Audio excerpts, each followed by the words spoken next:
All right, let's go ahead and get started. Let me go ahead and share my screen.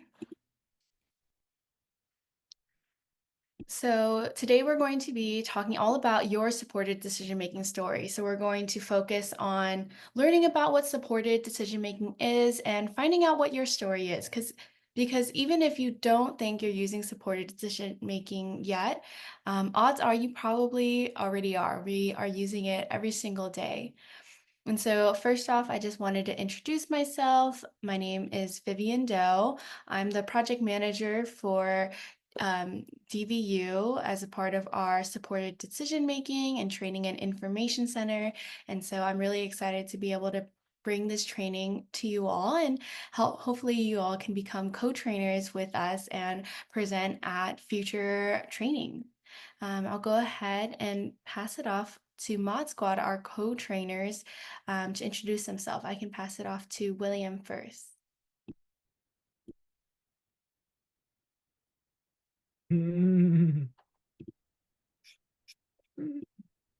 Hello, my name is William Del Rosario, and I am an intern with DVU. I'm also a member of the California Supported Decision-Making Team with the Center for Youth Voice on Youth Choice, or CVIC. Born and raised in Orange, California, I'm a Hispanic Filipino male with short brown hair and I wear glasses. I'm a lifelong learner in my mid-20s, who just earned my high school diploma, one letter at a time, and am an advocate for communication and disability rights. I have autism, apraxia, am a multimodal communicator, and use augmentative and alternative communication, or AAC, via typing and my iPad.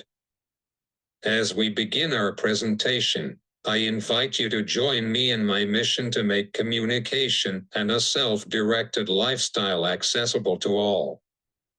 Thank you for having me here today.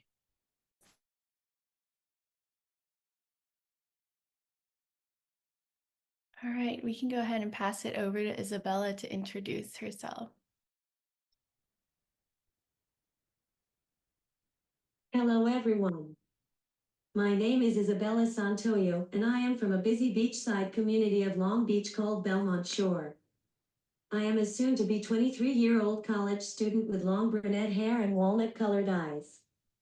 I am a Hispanic, autistic, and bilingual, multimodal communicator. Because my speech and movements are unreliable, I communicate best by spelling my thoughts on a letterboard or keyboard with the support of a trained communication partner. I started my advocacy and leadership training as a delegate for Youth Leadership Forum for Students with Disabilities, also known as YLF. Later I joined DVU's Emerging Leaders Program and then the Self-Advocate Speakers Bureau. These trainings have positively impacted my life. I now earn money as a public speaking advocate with Mod Squad for Access. As a disability rights advocate, I get to share my lived experience on issues relating to access to needed supports, inclusion, and equitable educational opportunities. Last year I was selected to serve as a youth ambassador for California's state team for the Center on Youth Voice Youth Choice, where I advanced my leadership skills. I have a passion for advocacy and love to present to audiences like you on supported decision-making and alternatives to conservatorship. Because I live my life following the principles of supported decision-making, I have been able to actualize some of my life goals. I will be starting my third semester at Golden West College where I am the first AAC user at my campus. Pursuing higher education is one of my loves. My other two loves are traveling the world and creating waves of change for my community. Thank you for having me.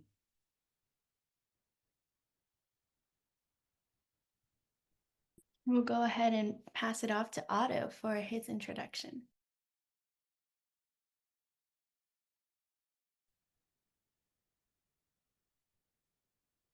Good afternoon, everyone. I want to first say you are all in my thoughts and prayers with the ongoing fires in California. I pray you, your friends, and family are safe and remain so. Thank you for spending your time and energy with us in an effort to make the world a better and more equitable place. Through your advocacy work, especially with this topic, alternatives to conservatorship, specifically what we call it in California, supported decision-making. I am honored to share my thoughts and experiences with you today. My name is Otto Lana. I live in La Jolla, a coastal community in San Diego. I am 20 years old and a freshman at University of San Diego. My pronouns are he and him. I am a Latin man with short brunette hair stylishly gelled back. I have dreamy blue eyes, tan skin and a smattering of sun-kissed freckles from my many hours at the beach. When I am not studying or at the beach, I spend my time public speaking across the United States on a variety of topics. I have been involved with DVU since its inception and have been to Sacramento several times, bending the ear of lawmakers and reminding them I wield a great deal of power with my vote. Their jobs depend on my vote. My main mission in life is to lead by example, illustrating living a rich life by my design. If you want to learn more about me, I invite you to do a Google search. I am everywhere.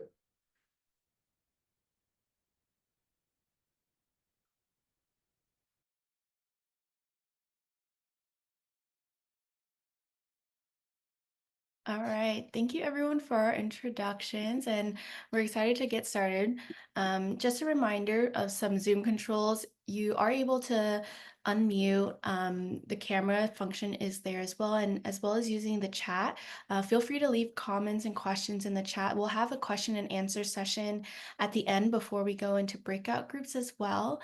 There is closed captioning, so if that's something you need, you can select that at the bottom right there. And again, you can use the React to use features such as raise your hand, giving a thumbs up, and so on and so forth.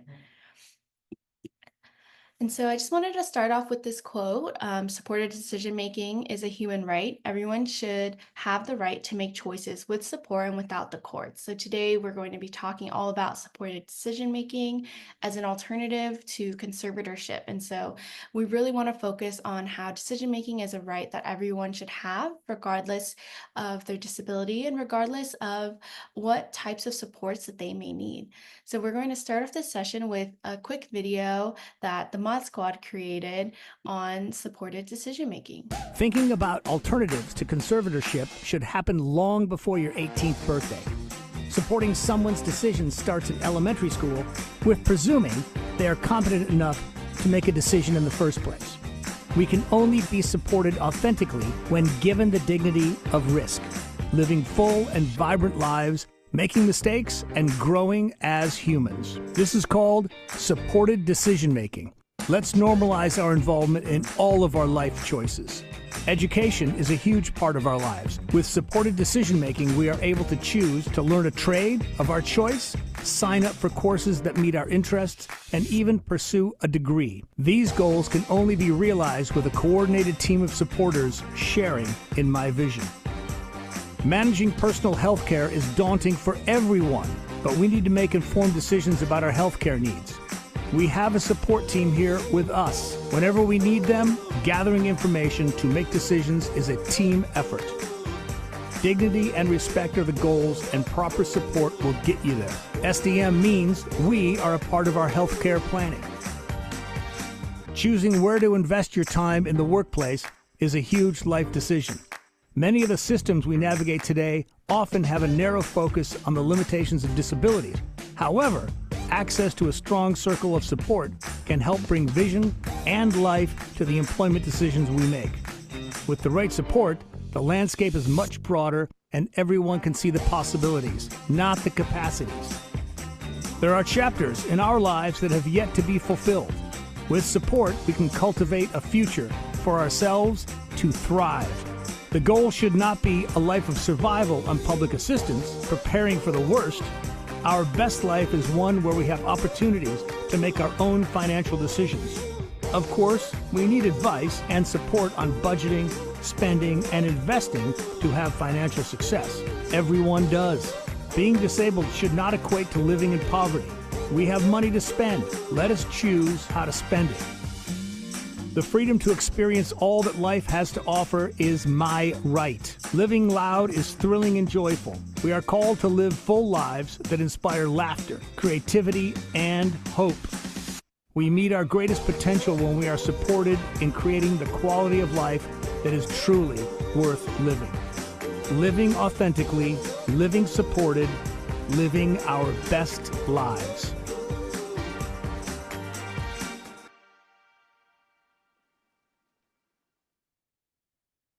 All right. What a great video. Hopefully this will give you kind of a teaser to what supported decision making is all about. And so we'll go ahead and get on to what the content of today is going to be. First, we're going to talk about what is supported decision making. And then the bulk of our session today will be finding what your supported decision making story is. And we're going to break down your story to the who, the what, the where and the when, as well as the how. And then finally, we'll end off in breakout sessions, breakout groups, so that everyone can have a chance to practice their story and give feedback to each other. So what is supported decision making?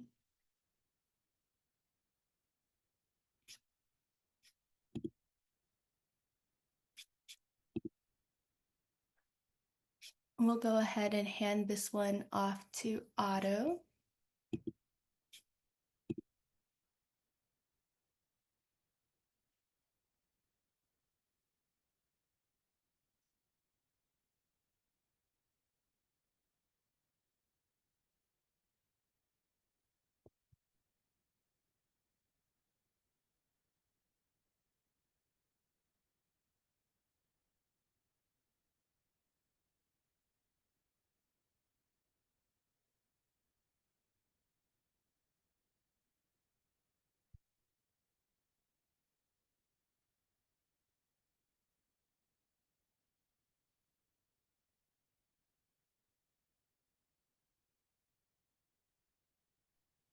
This concept is not unique to disabled people.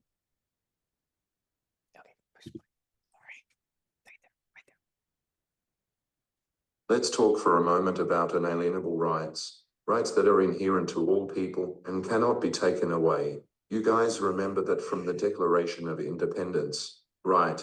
Simple things like life, liberty, the pursuit of happiness, basic human rights. Think about this for a moment. There is nothing in those words that indicate a carve-out, excluding disabled people. Supported decision-making allows for disabled people to live a life by their design.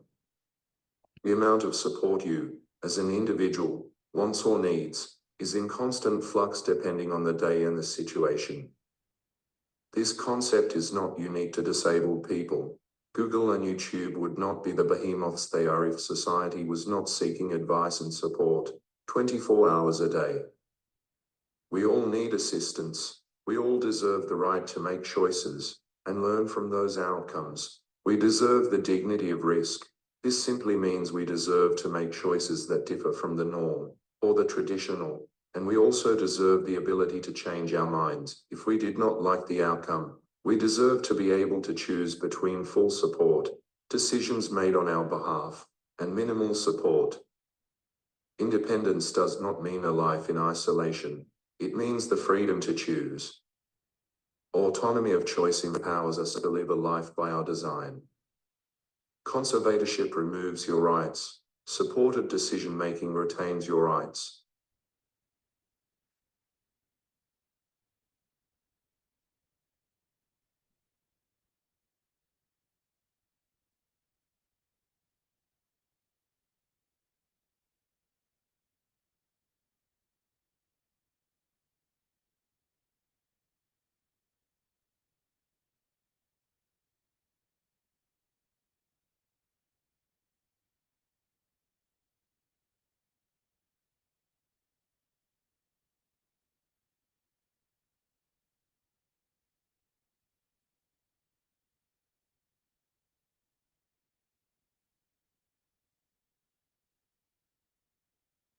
Hi, Vivian, you're muted. I think it's been you that's been talking since Otto stopped. I'm so sorry about that, everyone. Um, we just want to emphasize that everyone, regardless of their disability or what supports that they may need, has the right to make choices. Like Otto was saying about dignity of risk and empowering your own autonomy, everyone has the ability to make these choices and has the right to do so, whether whatever types of supports they may need, whether it's through communication access or other accommodations.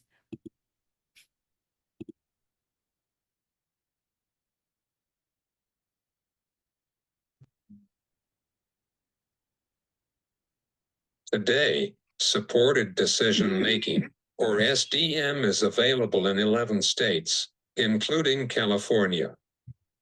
What can you expect with SDM? You are in the driver's seat and choose your supporters who will help you make choices. This can be family, friends, or professionals.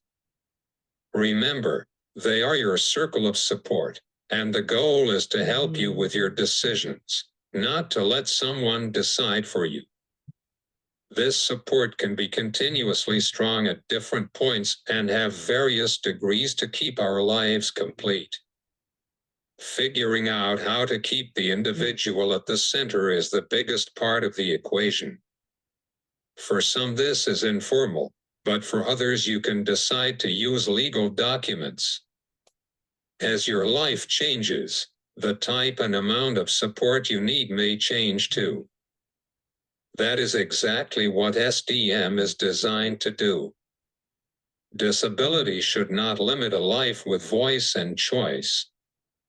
With the right support, anything is possible. Next slide, please.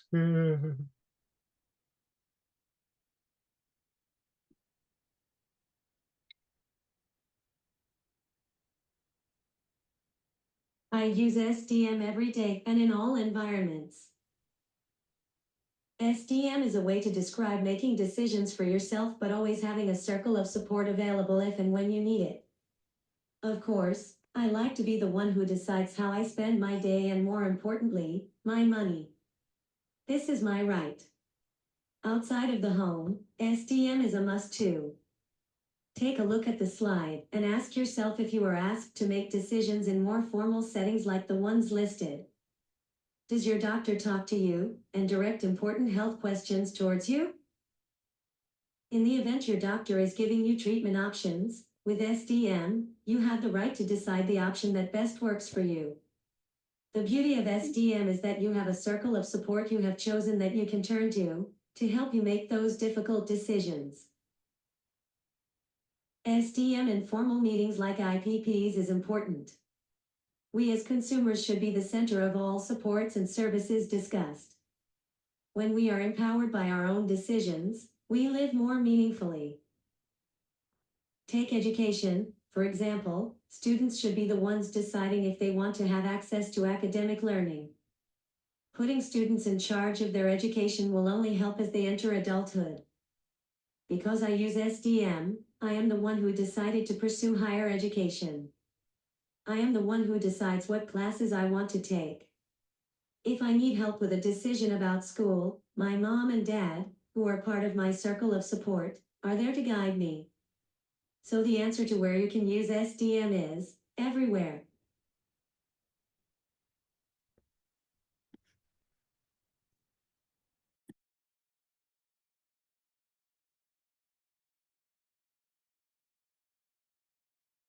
Like Bella was saying, you can use SDM anywhere. What does SDM even look like? Well, it looks different for everyone and it looks different in what type of situation you use it in. First, you should decide and determine what areas in life you want support in and from whom you want support from. It might be maybe you want some more support in your finances, and that involves you coming up with a budget and creating a joint bank account with your circle of support. Maybe it's wanting more support in healthcare settings and having a family member or someone a part of your circle of support being there with you at doctor's visits to explain clearly about all the different options and keeping you informed of what is happening with your healthcare. We just want to emphasize that you're already practicing it every day, whether it's with small decisions from deciding what you want to eat today or deciding what you want to wear or what you want to do today. And so think about how you might already be doing it. Again, it can be from deciding what your itinerary is for today. It can be deciding where you want to live and who you want to live with. It could also be whether or not you want to pursue higher education or whether or not you want to get a job. Any decision, no matter how small or how large you may think it is, there's room for you to use supported decision making in there. It's there for you to use your supporters to help you make a well informed decision.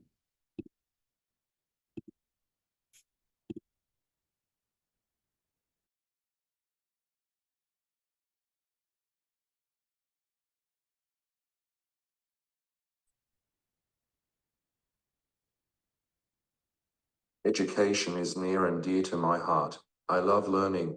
I love expanding my mind. If you are not learning, you are not living. In my opinion, this is the beauty of being an integral part of the process. Everyone's opinion on education is different. Some people prefer an in-person traditional setting. Some people prefer an online or homeschool setting. Some people want to learn a trade and have no interest in the esoteric of specialized subjects, and still others just want the freedom of uncharted adventures every day. This is what supported decision-making affords us.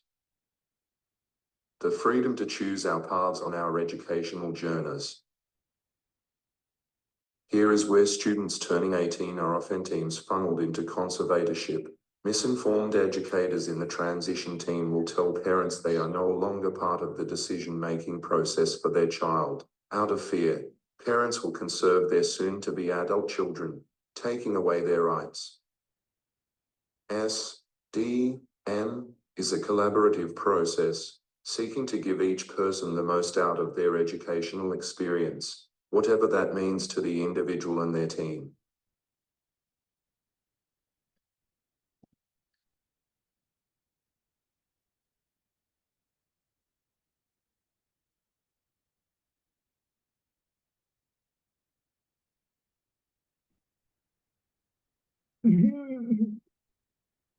Every person, regardless of ability, has the right to make decisions about their health. With supported decision making, you can choose trusted supporters to give you as much or as little help you need. These supporters can be family, friends, or professionals that you decide will help you with your decision making. The goal of SDM is to help you understand your options, what might happen with your decision, and most importantly, help you make your own choices. Some things you can expect a supporter to do are gather and explain medical information, offer advice and making sure you understand all your options, respect your goals or choices, act as your advocate in supporting your communication and making sure your voice is heard. Some types of support you can ask them to give are information support, such as helping you access and understand medical information. Communication support to help you express yourself. For example, I need a communication partner to help me with my keyboard or letterboard. I may even need them to help read my body language. Emotional support. Having a supporter who can keep me regulated during my appointments is important. Practical support. Scheduling appointments or making phone calls with my health insurance or pharmacy can be hard for me. Having someone I trust who can assist me gives me the autonomy and confidence to make my own decisions. SDM can be practiced informally or when needed legally. It hasn't always been easy for my medical providers to presume competence in me, but with the right support and some practice, they are learning and becoming part of my circle too. Next slide, please.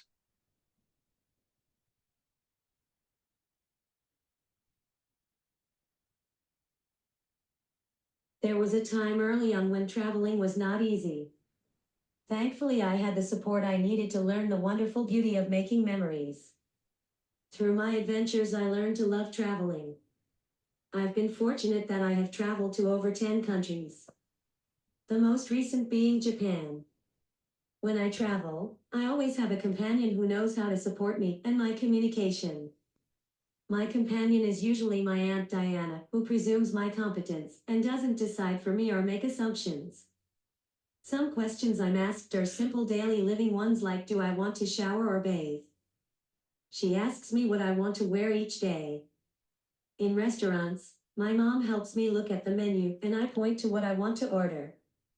When sightseeing or shopping for souvenirs, I'm always asked for my input. I can't think of a better or more perfect way to practice SDM.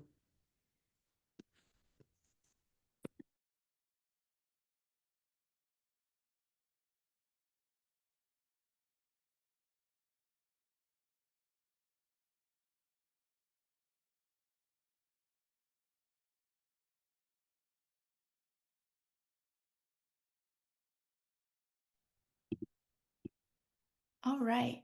Now that Bella, William, and Otto shared some of their supported decision-making stories, we're going to start working on creating our own supported decision-making stories. So what the goal of this session is, you just heard Bella, William, and Otto share what their supported decision-making story is and become a part of our co-trainers and present. The goal from this training is for you all to learn those same skills and be able to present just like Bella, William, and Otto just did, and learn how to share your story on supported decision making. So I know all of you all have gone through our self-advocate speakers training, but we just kind of want to reiterate how to break down sharing what your story is. So first off, we just want to break down the who. You just want to break down, who are you? Think about what your likes and dislikes are, what your preferences, what your motivations are. What are the things that you are passionate about? And also think about, who are the people that support you, whether that's your family members, your friends, or even staff. Think about things that motivate you, whether it's Bella and Otto sharing about education, thinking about other things that motivate you, like traveling and wanting control of your finances.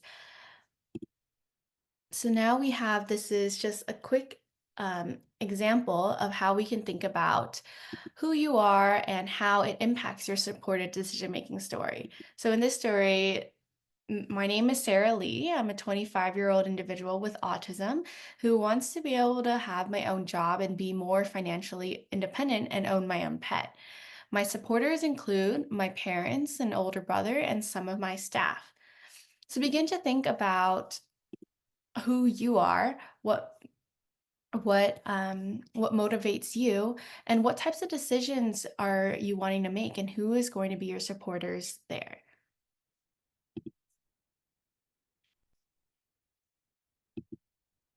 Our next section is the what. So think about, what do you use SDM for? What are the types of decisions do you need for SDM? Maybe you want your story to be about a time you're at a doctor's office and how you use your supporters to help come up with a medical decision. Maybe your story, you want it to be about an IEP or an IPP meeting where you were able to voice your own goals and really take charge in those scenarios. Maybe it's about wanting to have your own job and going through the process of finding a job, and with the help of your supporters. Think about, what type of support do you need and what your goals are. Um, Maybe the type of support you need is someone to help you with transportation. Maybe you need someone to help you think about what jobs are feasible for you.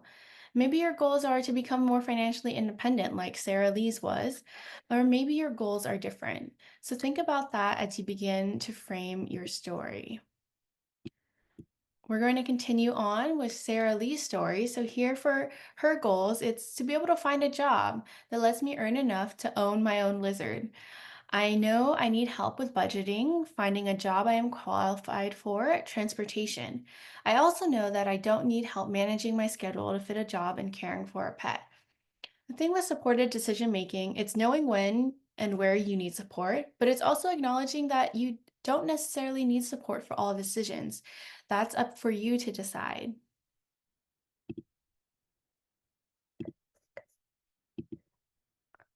Our next section is going to be the where and the when.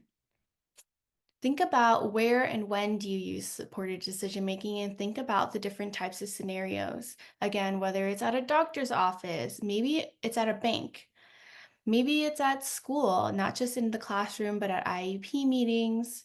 Maybe it's interacting other places. Think about what times you need support. Maybe it's during times where you're feeling dysregulated and you need someone to help stabilize you. Maybe it's when times you're feeling anxious about being a part of a conversation, when maybe other professionals aren't necessarily talking to you, but talking to your supporters instead. Think about when and where you want support and how you want to get it. So to continue with Sarah Lee's story, my supporters helped me with a joint bank account and in creating a realistic budget. They also helped me prepare for interviews and helped me determine whether I fit the job qualifications. They helped me determine if the job is a good fit for me. So we can see here how Sarah's supported decision-making story is building. It started out with her motivations to be financially independent and wanting to have a job in order to earn enough money to own her own lizard. And it goes on to thinking about who her supporters are, her family members who helped her create a budget, who helped her make a joint bank account, and help her with the interview process so that she can prepare for a job. And then finally, our last section is going to be the how. How do you use supported decision making? Think about the tools you need to make decisions. Maybe this is pros and cons list. Maybe it's different ways of communication. And so we'll go ahead and pass it off to William to share more.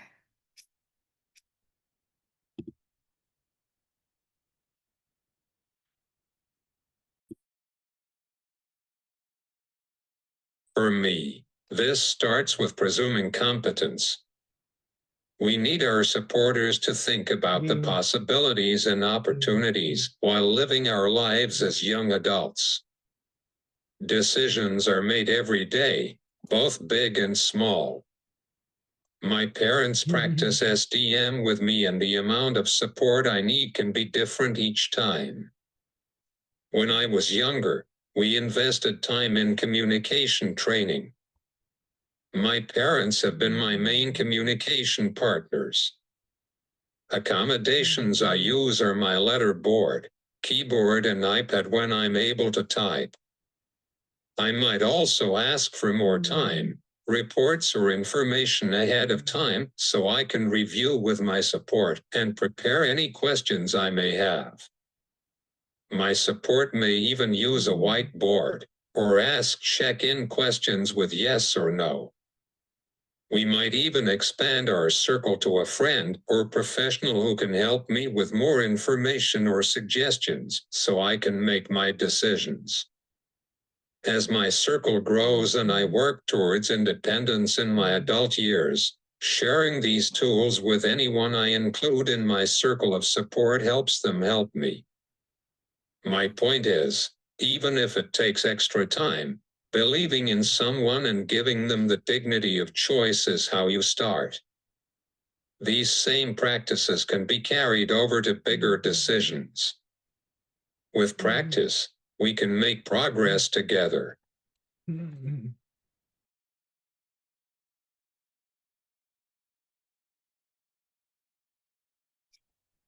We can go ahead and pass it off to Otto to share more about how to use supported decision making as well.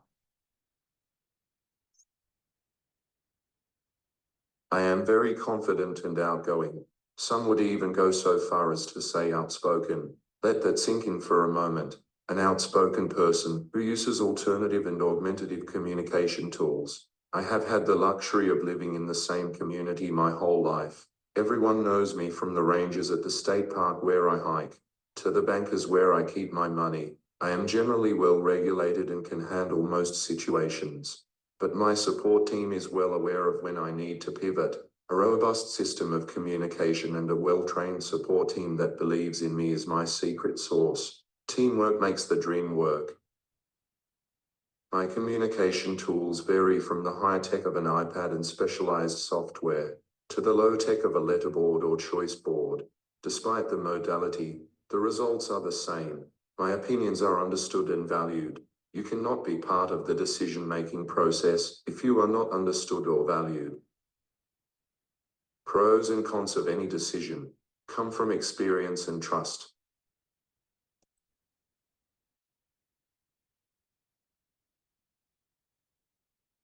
And then we'll go ahead and pass it off to Isabella. My family has been practicing supported decision making with me for as long as I can remember. It's been a learning process to build my communication skills to get to the place I am today. And yet, I still struggle sometimes because of my sensory and motor differences. There are times when I am with untrained staff, or I am too overwhelmed and my communication is limited. This is when various tools are used to help me communicate my choices. The tool I use most frequently is a choice board, either a pre-made one or a simple whiteboard. An example of this would be my support staff writing several choices on the whiteboard for me to choose from. They always include the choice something else, so as not to limit me. I also point or gesture to show my decision.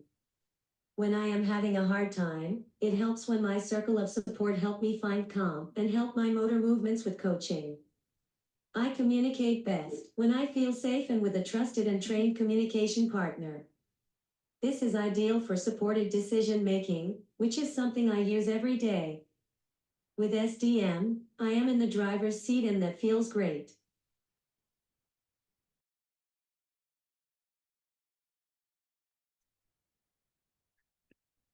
Thank you, Isabella, Otto, and William, for sharing more on how they use supported decision making. So, to kind of recap more about our story here, it's in using supported decision making, my supporters help me decide which job is best for me with a pros and cons list, thinking about distance to get to where I work, hours worked, the wage, the job description, and whether or not I would enjoy working there. Every month, we create a budget based on how much I earn and how much I spend. And so this kind of recaps Sarah Lee's story. And today we were able to hear Bella, William, and Otto's supported decision-making story. So before we go into our breakout groups, we kind of wanted to recap a little bit of what we talked about today and how to discover your supported decision-making story. First, think about who you are. What are your motivations? What areas of your life are you most passionate about in making decisions for? Maybe it's for you, it's education. You're really passionate about making decisions about your education. Maybe it's about finances.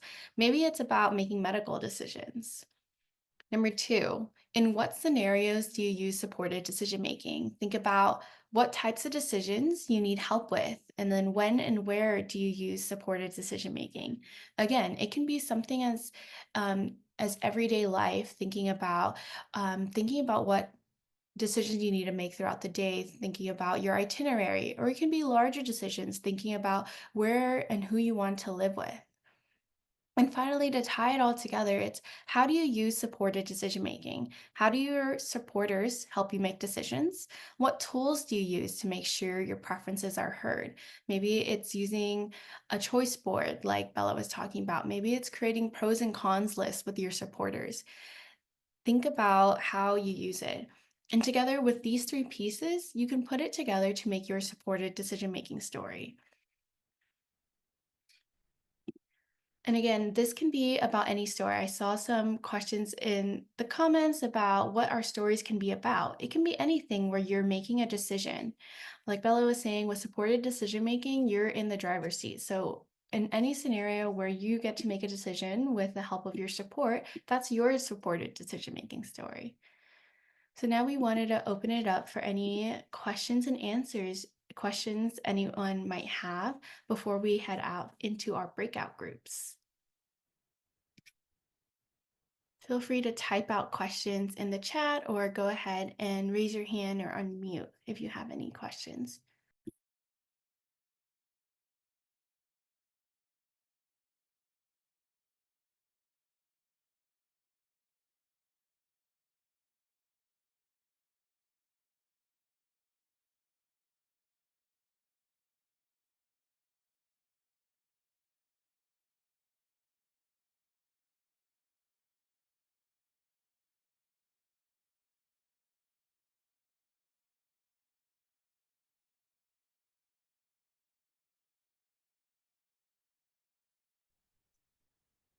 I see Vanessa just asked a question. How long should these stories be? These stories should be about a minute or two.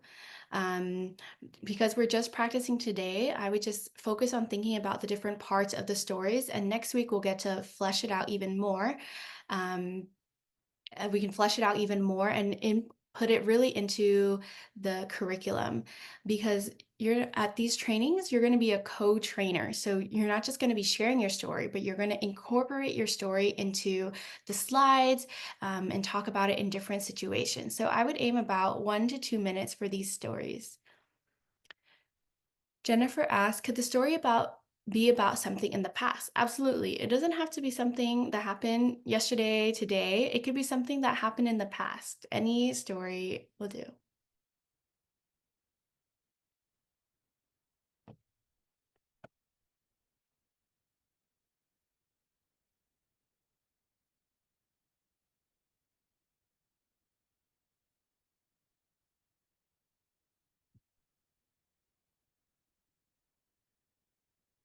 And then once we head into the breakout groups, everyone will get a chance to introduce themselves to the group just so everyone can get to know each other. And then we can go ahead and share our supported decision-making story. And again, it can be in a rough shape right now. That's okay. This is our chance to share it with each other and get feedback from another. We'll also have moderators from DVU staff in each of the rooms too to help give you advice and pointers in sharing your supported decision-making story as well. Okay. There's a lot of stuff and a lot of things All right. If there's no more questions, we can go ahead and move into the breakout rooms.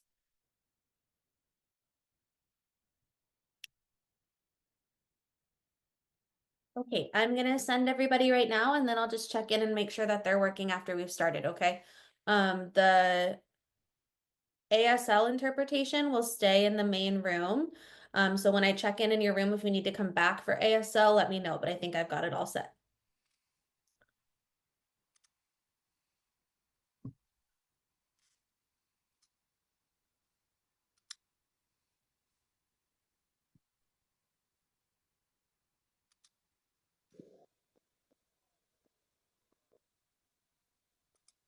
All right, Vivian, I think if you stop sharing your screen, we can see who's in here. Yeah. Yes. Michaela, I've got two rooms I could join. Which one am I supposed to pick? Darlene, you can stay here in the main room. Okay.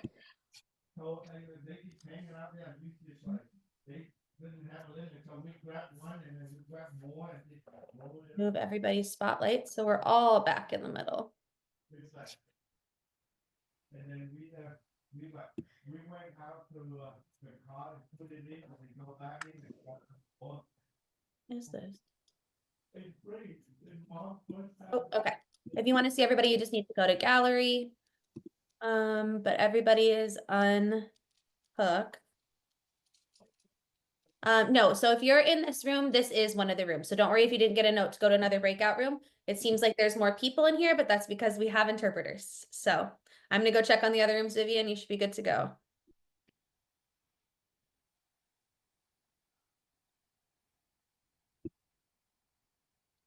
Okay. Let's see. What if you can? It'd be great if you come off on camera so we can see you.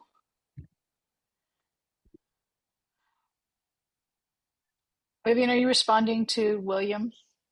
Yes. Okay, great. Thanks. Okay, let's see who we have here. Um, Jeremy and then Sonia M. Hi everyone. Welcome. Okay. Um, you can't unmute yourselves. Let's see. I'll have people. I'm going to give you guys permission to unmute yourselves, okay? Because we're going to talk in this group. If you want to mute yourself back up again, you can, but I think I gave you all permission. All right. Hello, I'm Darlene Hansen, and I work with DVU. I'm part of the empowerment team, which focuses on self-advocacy and communication, getting your voice out there. And I'm going to be the moderator in this group today. I think we'll probably have different groups each time, but I'm with you today. So I want to give us each a minute if you want, and if you want to pass and need to pass, let me know. But would love to hear a little bit, hear your names, introduce yourself to the group, where you're from, and if you've done anything with DVU so far, just so we know, like, have you done the empowerment, the emerging leaders program? Have you done the self-advocate speakers training? Do you follow the SDP group? Anything that you do that's related to DVU, it'll give us a little bit of knowledge of your background. If you don't do anything and this is your first time, welcome. That's fine too. Okay, I'll call names unless someone says in the chat, make me pass. Jennifer, can you unmute yourself now? You should be able to. There you go. Oops, there, go again. It worked and I undid it. Yeah, try again. Okay, talk. Hi, thank you so There much. we go. I'm Jennifer Chasman Brown. I am in Los Osos, which is Central California near San Luis Obispo. Ooh, we love it. And I am a person with a disability. I've had juvenile rheumatoid arthritis since I was 6 years old. And I've been an educator and an advocate, and I have done the Speakers Bureau already, and super excited to continue working with DVU in this way. Great. And so do you practice supported decision making yourself, or are you learning about it for other people, or?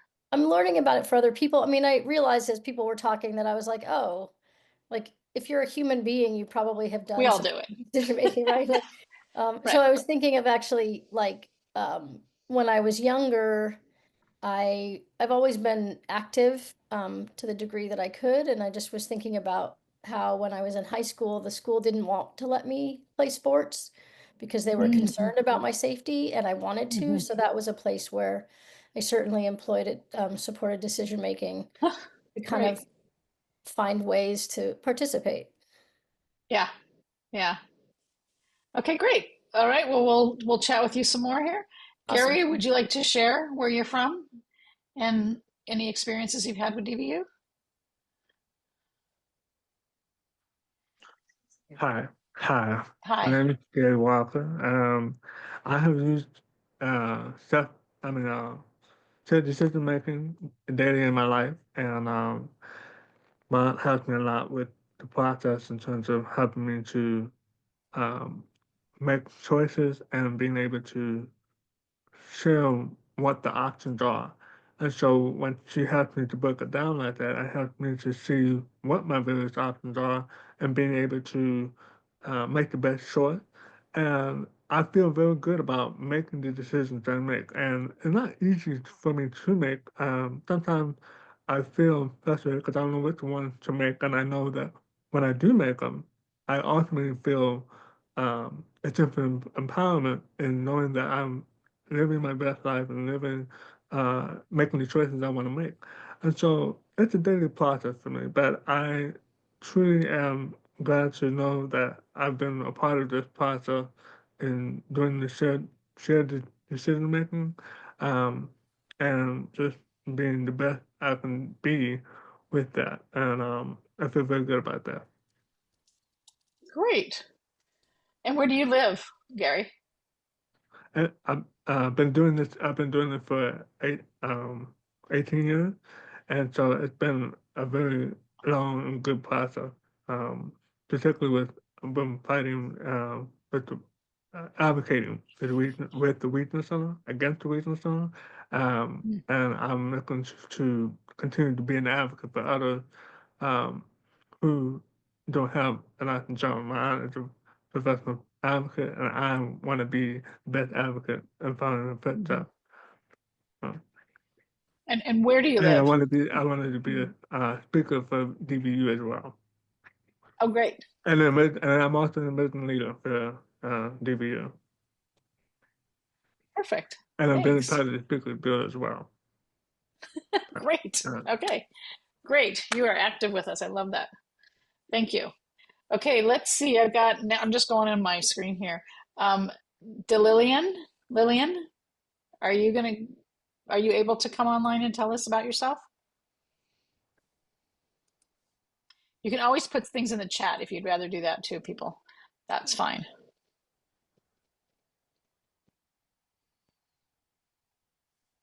Okay, Lillian, let me know if you want to come on later. Vanessa. Let's see, Vanessa. Okay. Hi. Hi, my name is Vanessa. I live in Orange County, so by Disneyland.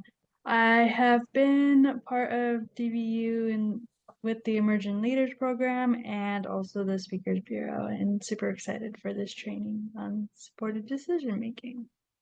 Great. And do you practice supported decision making right now? Yes, I do. I didn't know that I did until I got my first training today.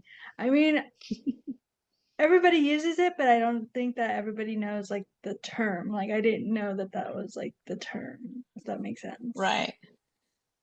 And I think too, for all of us to think about it, that like, especially for those of you who've been, now you're going, well, I do that already. Don't stop doing what you're doing. But it's when people, we'll talk about this, I'm sure in the next 3 weeks a bunch, but if people challenge you, like on your ability to be the decision maker, that's when you'd want to put in place the formality of supported decision making. You know, we all use people to help us as resources all the time, but if someone challenges you in some important situation, then that's where you pull out your paperwork and get more official with it. And we'll explore all that in the next 3 weeks for sure. Well, thanks, Vanessa. I'm glad you're here for this. Justin. Hi, I'm Justin Tedford. I live in Mill Valley, just north of the Golden Gate Bridge in County. I am not necessarily new to DVU. I went through the speakers training. I most definitely utilize supported decision making in my daily life, especially with my choice to enter self-determination. Excellent. And so have you always been using supported decision making? After what I heard today, it looks like I have. That's great. Okay, very good. Okay, well, we'll hear more from you later too. Marisol, do you want to come online?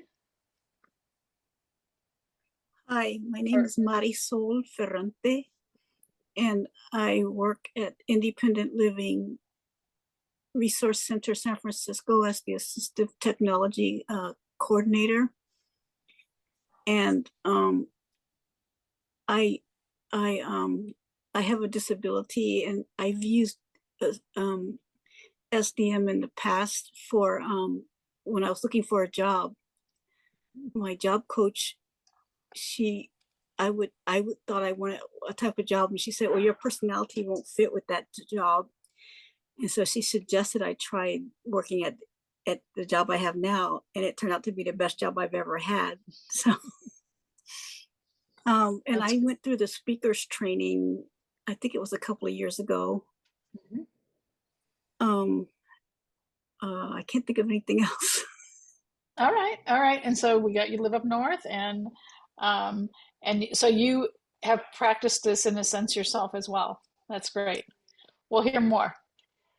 Okay, and then Sonia, I'm going to have you I'm going to unmute you if you want. Do you want to join us? Hi. Hi. Hi.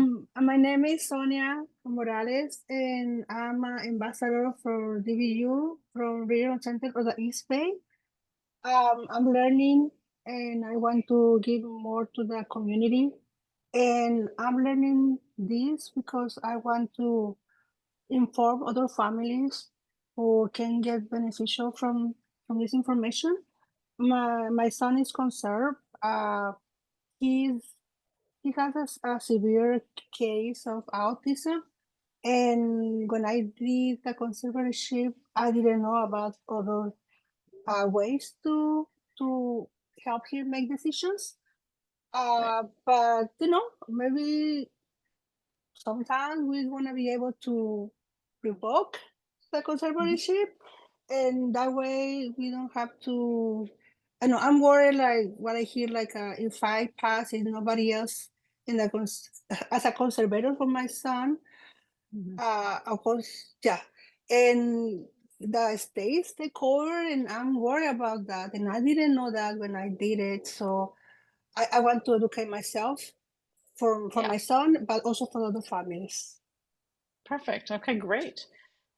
Very good. Okay, is there anyone else in the group who wanted to say something that I didn't call on?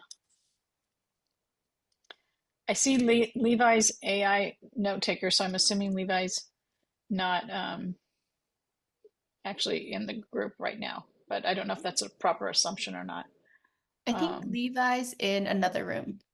His note Okay, taker just perfect. got left in here. Oh, okay, great. Okay, so we're kind of preparing for us to think about what our story is, right? If you're going to be talking to people about supportive decision making, you want to have your strong story yourself first, right? Just so you can help sell it, I guess, right? And explain it, because we're going to do better if we know what we're talking about, right? And so you're going to know your personal story the best. One question I was thinking of real quick, and not saying this to be rude or anything, but Sonia mentioned that her son's conserved. Is everybody else not conserved? Is anyone conserved who's in this group besides Sonia's son? Okay, perfect. All right. Great. Because that is something that we kind of constantly are talking about, is the fact that a lot of people are conserved just by age. That's what we did in those days. And so how does this impact people now? And we're open to those conversations as well. Okay. So let's think about this a little bit. Think about, and Gary, and Jennifer, you kind of led on already, but who wants to share their story about when they really had to use supported decision making? Gary. Yeah, I wanted to say I'm not conserved. Okay. What was the question? And what was the question regarding conservatorship? Well, I was just curious if anyone in the group was conserved, because there are people who are conserved who are now practicing supported decision making, and that's okay. So it just helps us understand our background here for you guys. So it's good that you're not conserved. That's perfect. I'm Don't sorry, get conserved. Okay. Hold on. I'm going to get some help. Lillian, I was driving, sorry. Can you repeat the question, please? Because I was driving, so Yeah. I just want, please, I'm sorry, I was driving, so right now I'm on the parking lot. That's fine. Yes. I just wanted clarification on who was conserved in the group. Oh, if you're not okay. conserved, that's great. I just wanted to have that in my head. No big deal. Okay. No big deal. If you are conserved, that's okay too. No, I do not. Yeah. Okay, perfect. Thank you. Great. Hi. Yeah. Gary's waving the hand there. Actually, Gary's waving a hand, and so is Joan, Gary's aunt. Yeah, hi. His primary shared decision-making partner. Perfect. I think it's important, Darlene, that we take the time to get this straight. It was confusing. And I've been listening the whole time, and here's the concern and here's the problem with the approach to all of this.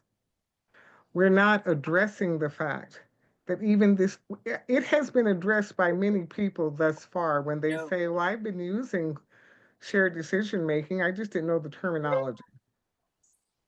We all use shared decision making. We could ask you to share your story of shared decision making. Shared decision making is not a social process that is exclusive to the IDD community. Correct. It is relatively new to the IDD community only when it is juxtapositioned with the conservatorship paradigm. And if we don't put that out there, it becomes very confusing for people to try to understand, well, am I doing that? It's just a part of life and we've been doing it all along.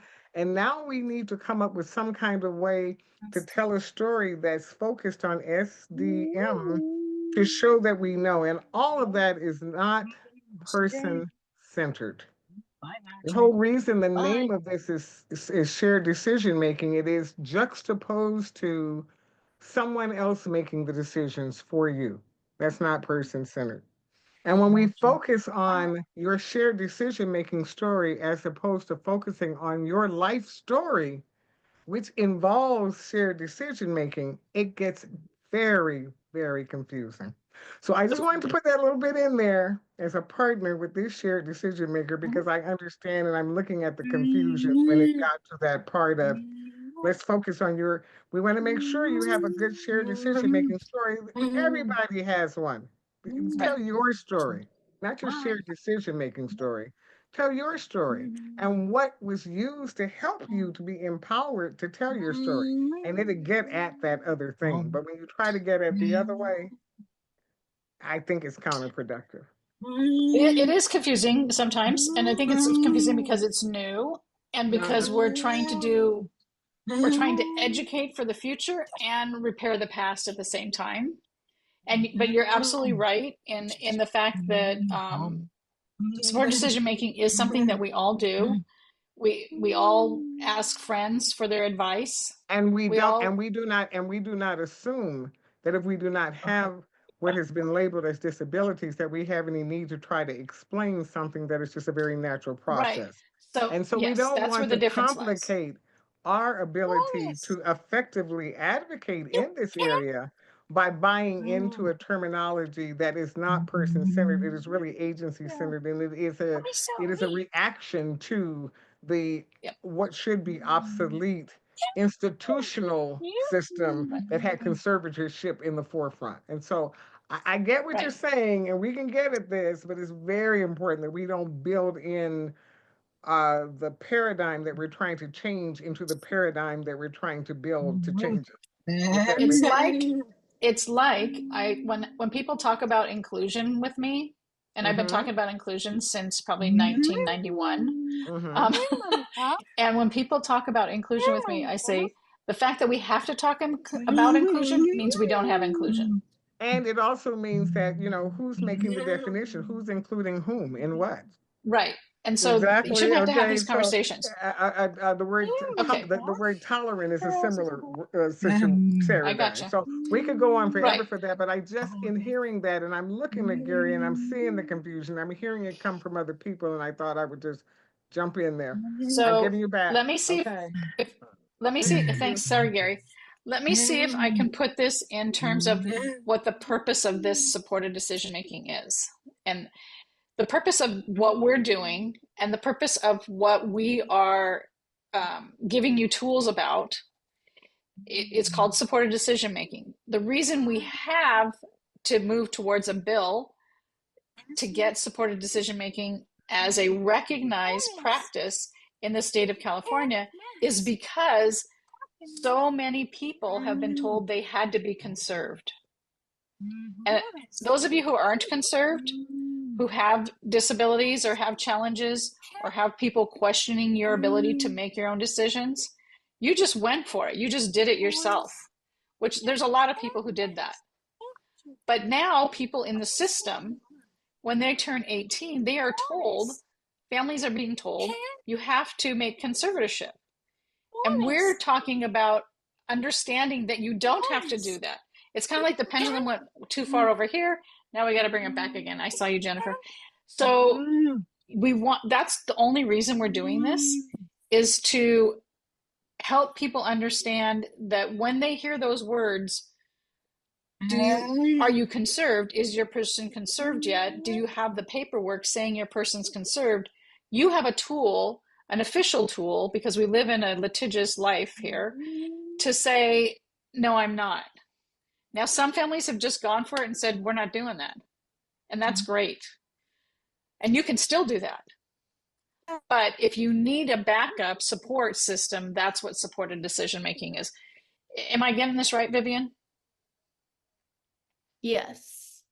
And I Okay. agree. I think it everyone uses supported decision making, and I think that's one of the big things that we want to emphasize here. It's everyone uses it already, and it's unfortunate that like we have to go through this process of having to get a bill passed and everything like that for it to be recognized, especially in the IDD community. But that's why we want to emphasize that this is something that everyone does and everyone should have this right to do it. And more so here, it's just helping us frame that story to share our story, whether and how we use, like you said, supported decision making in it to enact our goals in of our lives. Jennifer, you had a comment.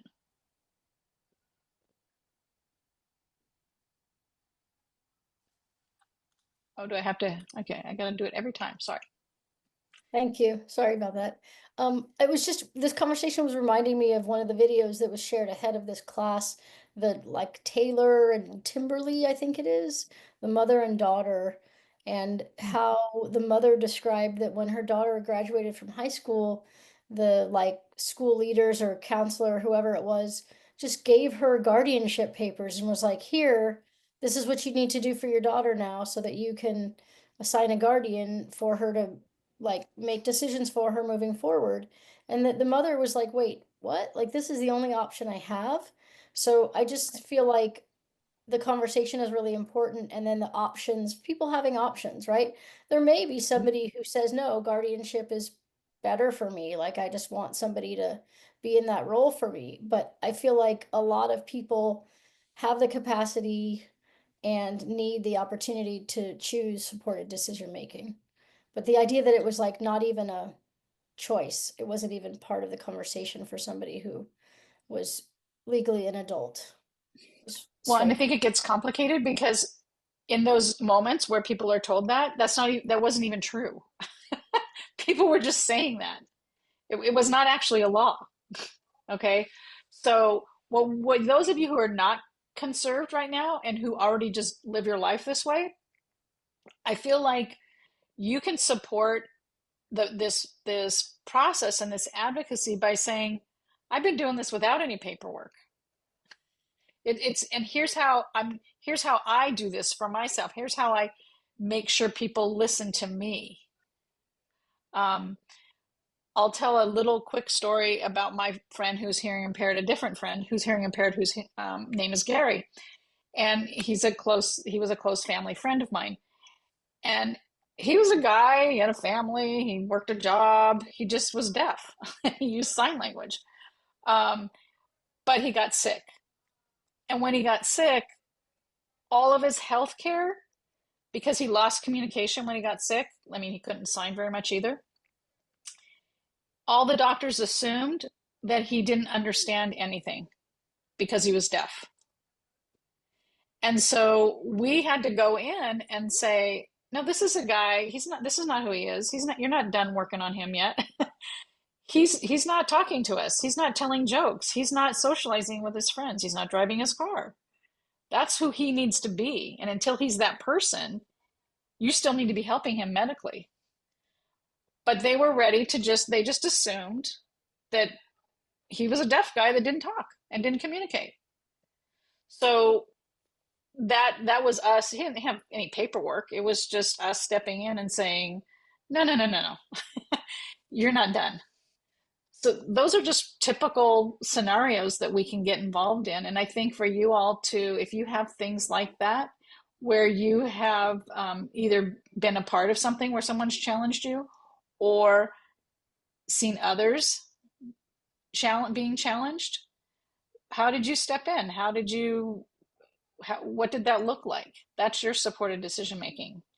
I don't think any of you need to go fill out papers to be in supported decision making. I'm not saying that at all. But we're teaching how to talk to other people about this process. And your story might be, I've been doing this all along without any paperwork. And that's a great story to have.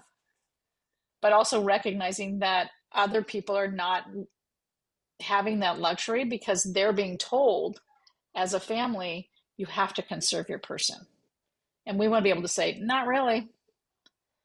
Here's how we can help you do that. Does that make sense? Yeah. So does anybody have, okay, Jennifer, yeah, I'm going to ask you to unmute again.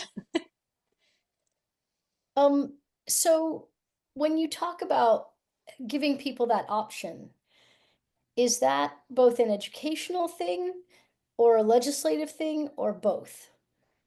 Like, is It's DVU now a working to, legislative thing. it is. So Yeah. is it now part of what will be provided to people or offered to people, or are we still in that process of? That's what we're trying to get going on. It's so new to California. Again, it's not so new to this country. There's 11 states already doing it.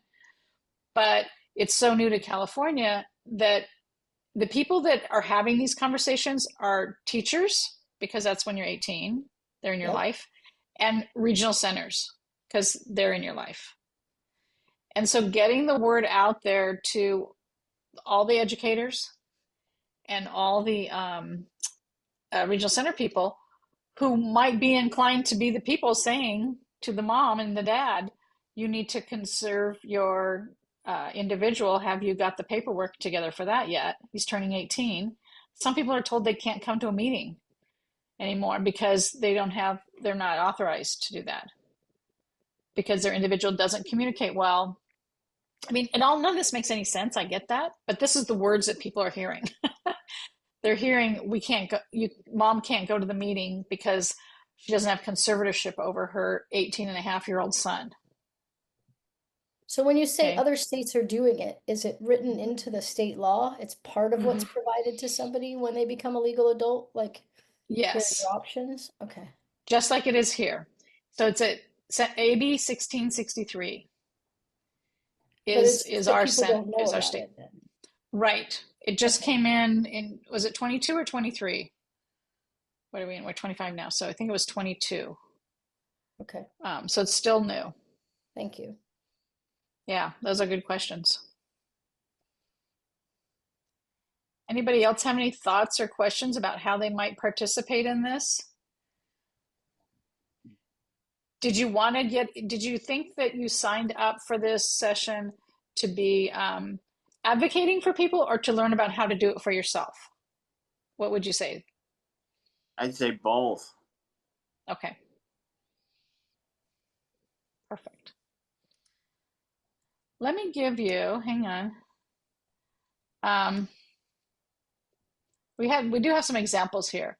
So I'm thinking of you guys as you're the advocates, the people who are going to talk about this and let people know that you don't have to automatically be conserved, that there are other options. So if that was the case, here's an example. Elizabeth has identified that she would like support managing her money now that she has a job and regular income. Elizabeth trusts her mom to help her make financial decisions. So together, they get a joint bank account. Elizabeth has access to her own money and can make her own financial decisions. But her and her mom have a plan to work together on everyday payday to put some of Elizabeth's money into her savings account to use to pay her bills and set aside for Elizabeth to spend on things she chooses. Okay, that's an example that, again, people might be using on their own. Just, how do you manage your monies? And if you're conserved, you don't manage your money. Somebody else manages your money. If you are like, I'm married, I have a joint bank account. I have my mother, we are on her bank account now, just in case we need to write her bills. There's no paperwork. We just did it for ourselves. So you can do that. Do you guys have those kind of scenarios in your own lives? Do you have your own bank account? Do you have other people helping you with your bank account? How's that work?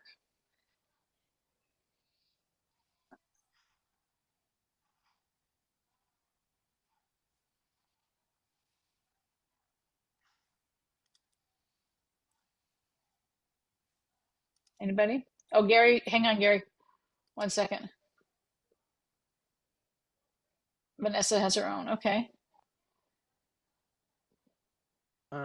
Yeah, I have my own bank account, um, help managing money and so forth, but in terms of making the decision to put money in the bank and how much I want to put in the bank and get interaction with the bank teller, and I get help with that. So um, it's definitely a learning process, but I'm definitely getting it and enjoying the process.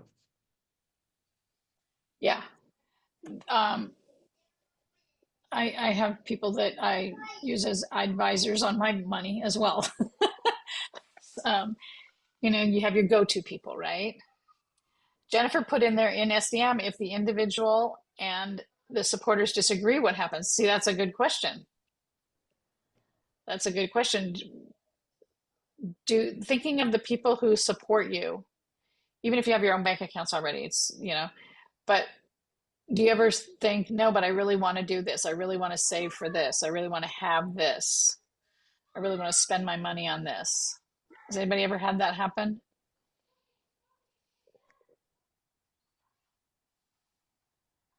Yeah, so I would No? think that if it's supported decision making, I'm being supported, but I ultimately have the decision making responsibility or Right, opportunity, right?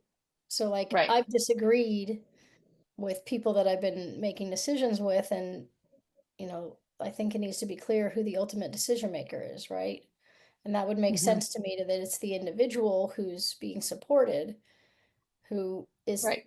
choosing people that they trust, so they listen to them, but ultimately, I liked the statement in the video, the dignity of risk, Hmm. right? Like I'm being supported, but we all make mistakes sometimes or make wrong choices, and there's a dignity in being able to make your own choice and discovering that it's the wrong one. And maybe you have more Yep. confidence in your decision makers later.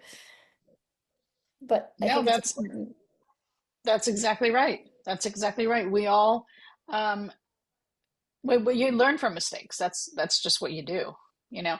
But I think the other piece that you said that I think is really important is when a person is practicing supported decision making in a more official way, this is where people get worried about it, is that you build your team.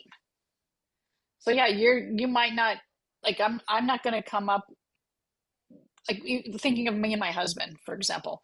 If we're talking about something we don't agree on the spending of it, we have to come to a conclusion that has to be an agreement, right? Because it's our money.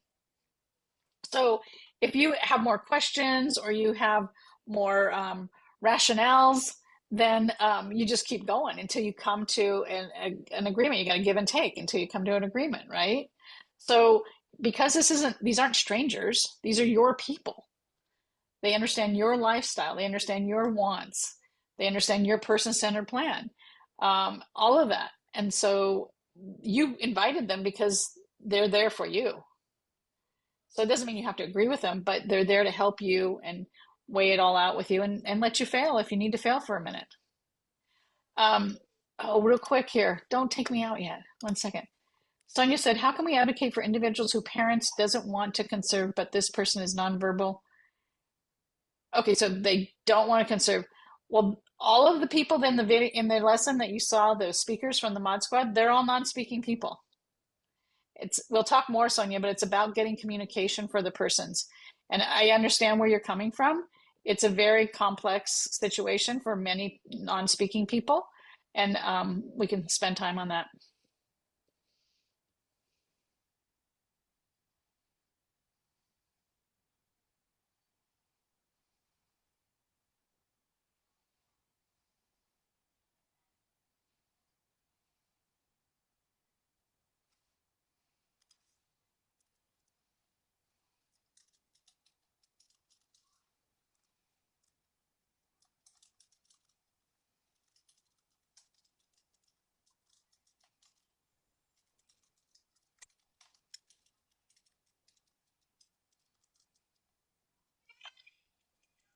right, welcome back, everyone. I think we're slowly all coming back into the main room here.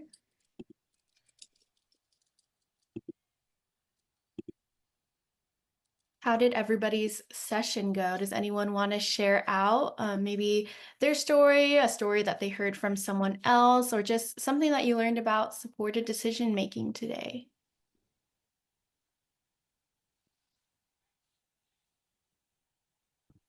Well, I'm going to brag and say that ours was the best breakout session. So, and then the other moderators can fight with me on that. But I would love to call out Sarah and Levi to talk about how amazing they were, and maybe give them a chance to say a little bit about what they talked about. So, Levi, do you want to talk? You want to start? Can Levi unmute himself? Yes, everybody should be able to unmute themselves. All right, great. Levi, did you want to talk a little bit about what we Oh, there we said? go. Okay, I couldn't unmute myself for a second. So I talked about using SDM in regards to my healthcare. I take either my wife or my staff to my psychiatry appointments, and when we talk about how I've been feeling or whether the medicine is working or not working, they help support me and by telling them um, how what they've noticed how the medicine is working, and then they support me in trying to describe um, how I've been feeling and what I think. super great. Sarah, do you want to just talk a little bit about your story? I hate to make you repeat yourself, but your story about when you go to the doctor and sort of your experience there. You're still muted, Sarah.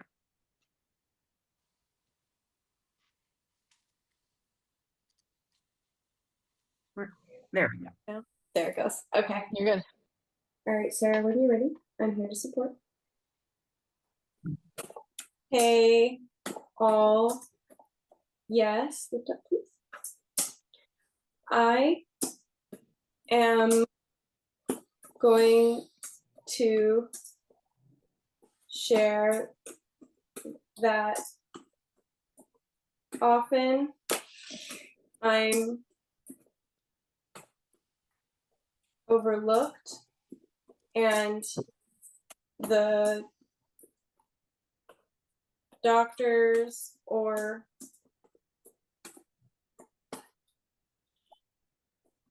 professional staff will look to my mom or communication support for answers before connecting with me. So after a greeting, I do not let my support system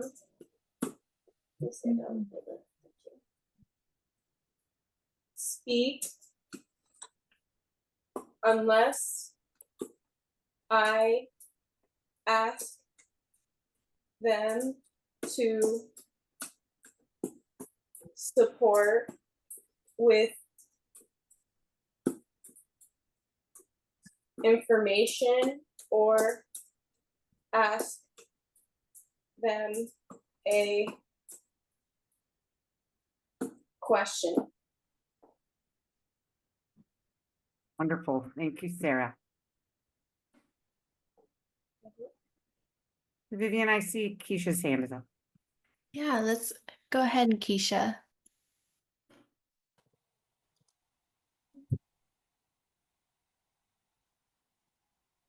Got it.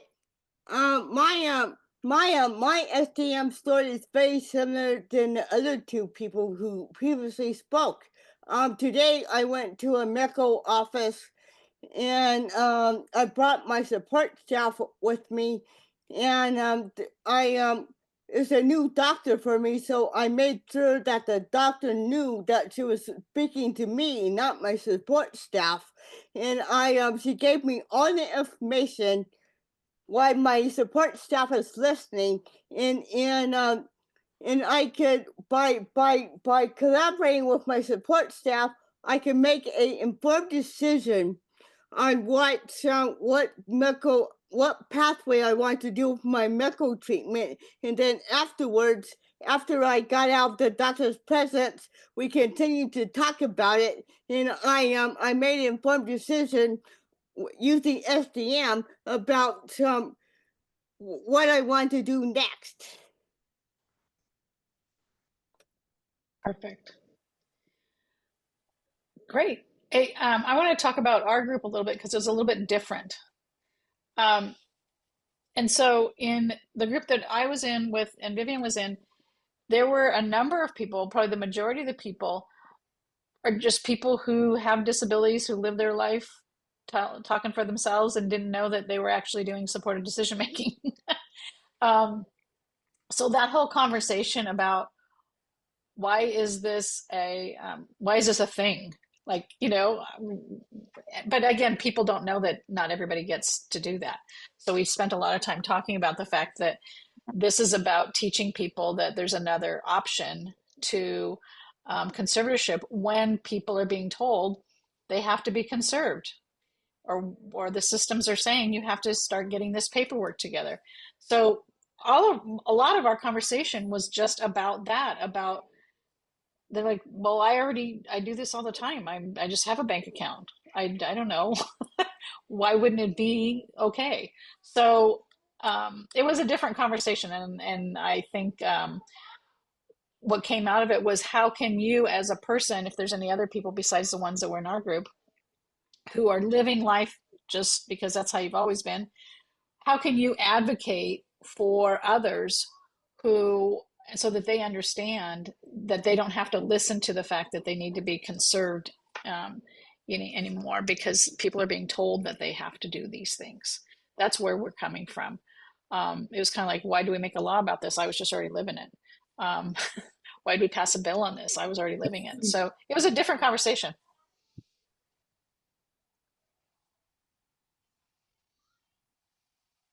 And I think what was really important from it is just talking about how we're already using supported decision making in our lives, and I think that's a really big thing for people to understand. And it's not just your supported decision making story, as other people mentioned in our group. It is your story.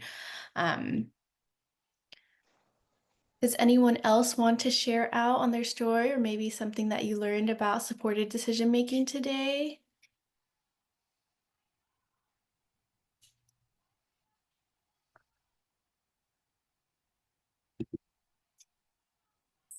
I'll say that our group had a similar discussion to Darlene's as well. And talking about, and I was able to share the story that as a parent, I'd had a speaker come when my son was younger and had talked about supported decision making, and I'd kind of had not thought about it at the time because it didn't apply to him.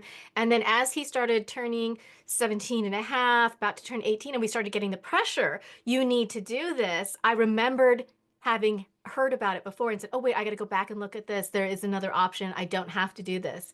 So we talked about how important this training is so people know that there's the other option. Mm-hmm. And I don't feel like the people who, I mean, I hope I was right in saying this, but I don't feel like the people who are living their lives without the supported decision making agreement need to go get an agreement if they're not having any challenges in their life. Great. But if you do find yourself in a scenario where you're being challenged, now this is the system that can back you up and support you.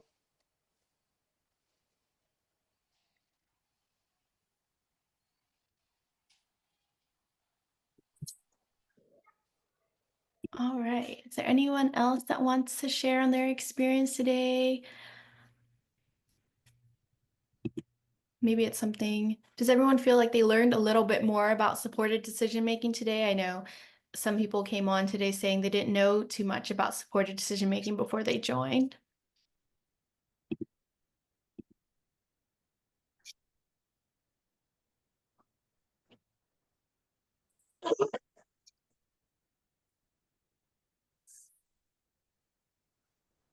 Regina raised their hand. You can go ahead and unmute, Regina. Thank you. It's a pleasure to be here and to see everyone. I actually didn't know that a lot of the things that I've been taught to do to be my own self-advocate since I was young, that this was the term for it. When I was younger, I was actually forced to do all this because someone literally said to me that with all of these challenges that we all have, that's what I like to call them, unique challenges, that people, unfortunately, there are people in this world that would use those vulnerabilities and use it as, a weapon to do harm against me. And so I had no choice but to be my own advocate and to speak up. And because that I kept practicing and everything, and because of all the other difficulties that I have, I unfortunately endured a lot of hardship and difficulty that I wish I didn't have throughout growing up because I was so vulnerable, and dealing with all these skills, even with the practice. And then when I became older, I was so grateful that even though the practice that I had wasn't maybe so helpful at the time because I was so young, but now because I'm older and I remembered those skills, it has changed my life now because I'm able to now understand it and comprehend it to a level where I'm able to use them because I'm older, and now I can now also create my own toolbox for my own self and for my own benefit. And to know that this slideshow has been created by the Mod Squad, which is so beautifully done, I actually started to cry and smile because I felt for the first time that this was like a director of some kind of movie where it was like showing me, well, this is a reflection of my own life. And it was so beautiful. I want to thank the Mod Squad for doing it because it was so meaningful and life-changing and transformative to view that. And I can't wait to actually continue this journey of what is it called, this term again? Self what? Supported decision making. Supportive decision making in other levels that I actually didn't know exist. So it was very helpful, and I feel very blessed to be a part of this group and to continue learning and growing in this capacity, and God willing, helping others. So thank you. Thank you, Regina. I think you hit on so many important things. Like you were saying, these are skills that you learned from when you were young. And I think that's a big thing that we want to emphasize. Supported decision making doesn't just happen when you turn 17, 18. It happens when you're young, learning those skills beforehand and using those skills to become a self-advocate and live your self-determined life and make sure your life is very person-centered. So thank you so much for sharing.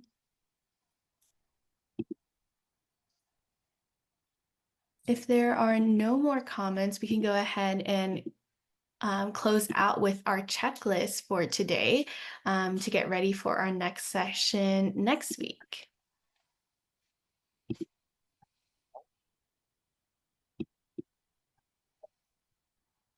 So we just wanted to share our checklist right here. So be sure to submit your pre-training evaluation as a part of a grant that DVU has gotten from State Council Developmental Disabilities. A part of the grant is creating these trainings to educate self-advocates, parents, and professionals all about supported decision-making. And a part of the grant is we have to collect some data to see how well we're doing and to see if our trainings are effective. So it would really help us if you could help fill out the evaluation. Next step is to join our Google Classroom. And if you need some help doing that, just stay after here and Michaela will share her screen and we can get everyone situated on Google Classroom. On Google Classroom, we'll post the summaries, the recording of the session. So in case you want to go back and look at today's lesson. Next, you can complete the homework, and that's all on the Google Classroom as well. It's kind of building off of what we did this time. It's going to have you watch a full supported decision making training that we've hosted. So it would be me and Bella and William, and it shows them how they're presenting, not just sharing their story, but really integrating and talking about the different topics. They are co-trainers, not just there to share their story. And we just wanted to give you this as an example of what you can do. So for this week's homework, it's watching this training and seeing what sections of the training really resonates with you and where you want to add in your lived experience and how you want to share the different talking points. Other things we want to highlight is the Center of Youth Voice and Youth Choice is doing their showcase next on January 28th on Monday at 5 p.m. Michaela, I believe, has the flyer and can post that in the chat as well. This will be Mod Squad as well as another self-advocate, Dashel. They're going to be sharing their stories on supported decision-making and showcasing the videos that they've created all about supported decision-making. And then as a reminder, our next session is next Thursday, January 30th from 1:30 to 3:30 again. And we're going to be talking all about the different talking points in our supported decision-making curriculum, how you can change your story, change how you present to fit different audiences. And then with that, I know some people are asking about how to join the Google Classroom. I'll go ahead and hand it back off to Michaela to show how we can join the Google Classroom.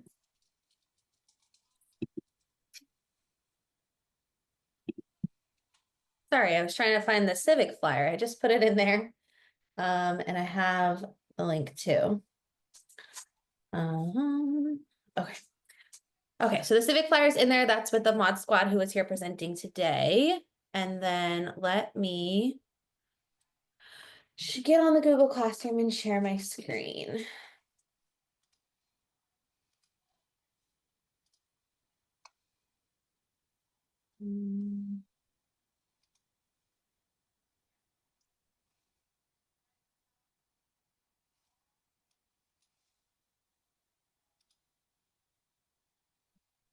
So, can everybody see my screen? Yeah? Good. Thumbs. All right, cool. So if you have not joined this Google Classroom yet, I sent out the link. Google Classroom, Michaela. Sorry, what? What was that, Judy? We're seeing some weird. I think we see your desktop right now, not the Google Classroom. So weird. Hold on. I clicked specifically on that one. Can you see it now? Yes. Okay. This is our Google Classroom. So when you first get to Google Classroom, it'll probably look like this. You might not have more than one lesson, but this one is called the Self-Advocate Training for SDM. So this is what your feed looks like. I did send you all in your emails a link to sign up, but I'm going to copy it right now and put it in the chat again. So if you're not in the classroom yet, you click on this link and then it might ask you for a code. And I'm going to put the code in there too. That's my dog crying, but she's ready to go outside. All right, there's the code. So just this top bold part, I don't know why it said display. And then once you get in here, you can see the other people who are already signed up as students. You can see me and Vivian. And then in the classwork section is where you'll see all the resources that Vivian talked about. So that summary I just shared in the chat has everything we talked about today and some more SDM resources if you want to review it, or if you were focused on talking and weren't taking notes or anything and just want to go back and look. There's also a list of the homework.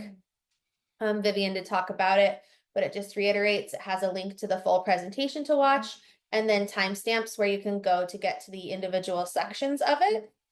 And then it also has another link to that pre-training survey that Vivian shared. I'm going to stop sharing for a second because it makes it hard for me to see the chat. Is anyone having trouble trying to get in right now? I hope somebody did it. No? No hands, no nothing. Okay, I think we're good.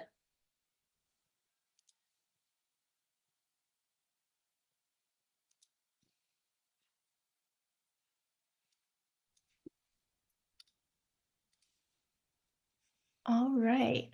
Well, that concludes our session for today. Thank you everyone so much for joining us. I hope that you were able to learn something as well as connect with other self-advocates and talk about your story, your journey, how you use supported decision making.